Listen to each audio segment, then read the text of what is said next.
That's right. So, sa kayo makakita ng ganyang programa, pag napili kayo, magpipicture lang kayo. Pag napili kayo, meron kayong pambiling bigas, may mga pangangailangan, mabibili kayo.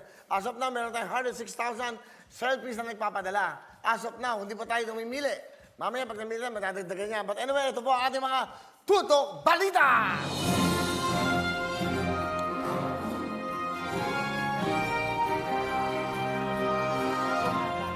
Muli, magandang hapon po sa inyo lahat. Ito po, nag-report kami sa mga pangyayari po sa ating mga COVID cases. Ito po sa ating correspondent at isa pong kaibigan na field reporter na nagpapadala po araw-araw sa ating mga report. Yang wala pong iba kundi ang kaibigan natin, Vic de Leon Lima.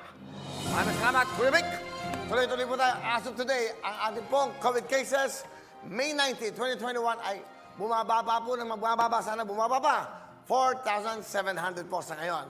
At, tumaas pa lang ngayon.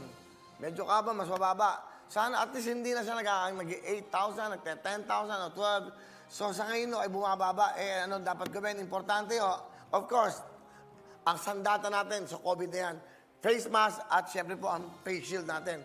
Katulad ni Miss Ay, ngayon siya po ay nagkaroon ng swabbing kanina, so kailangan mo ay naka-face shield siya. Yes. Is that correct? Yes, that's correct. Bakit ka nagpa-swab ng RT-PCR? Yes, because on Friday, I have a taping. Okay, ano show yan? Catch Me Out. Every anong araw ang Catch Me Out? Oh, I don't know, but this week, it will be on 21st, the taping.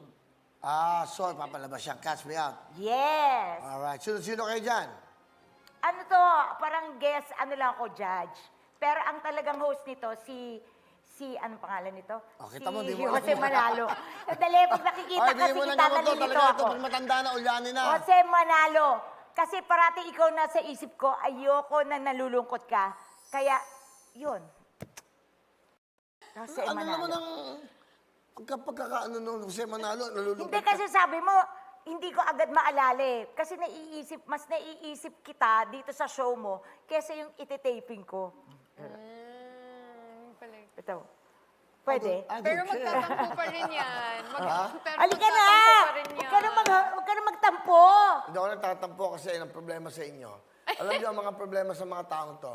Pag walang ginagawa, naalala ka. Hoy, nasa bahay lang ako Pero ha. pag may mga Sabi offer mo sa sa akin, iba, may pumunta mga ako offer rito. ng Victoria, may mga offer ng ibang yun, bigla na lang iiwan ka. Hoy, hindi ha, di So, totoo ganun talaga yan. ang buhay. Pero tandaan nyo, iwan nila ako, hindi ko kayo iiwan. Ganun ang pagmamahal. Kaya nga.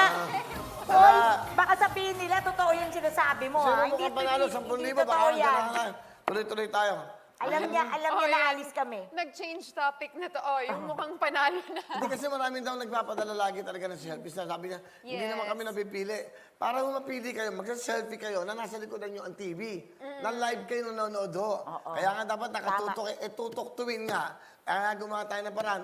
Hindi na ako masyado tumapit. Tatawag tayo mamaya mga abroad. Yung ating Sige. mga OFWs natin yan. ha? Yes, Gusto yan, ko yan, yan. yan. Maganda yan. Maganda Okay. yung naalala natin sila. Yeah. Pero actually, pag gumana, naiiyak ako eh.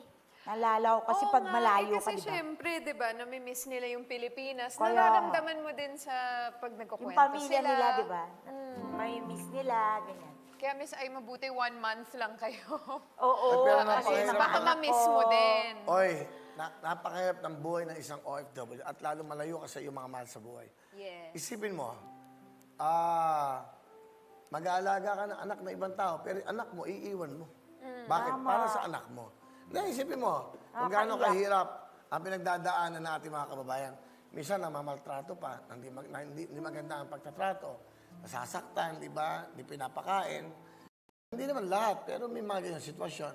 What I'm saying is, dapat, mahirap kasi magsalita dahil siyempre, kailangan umalis ng bansa para mabuhay mong pamilya mo.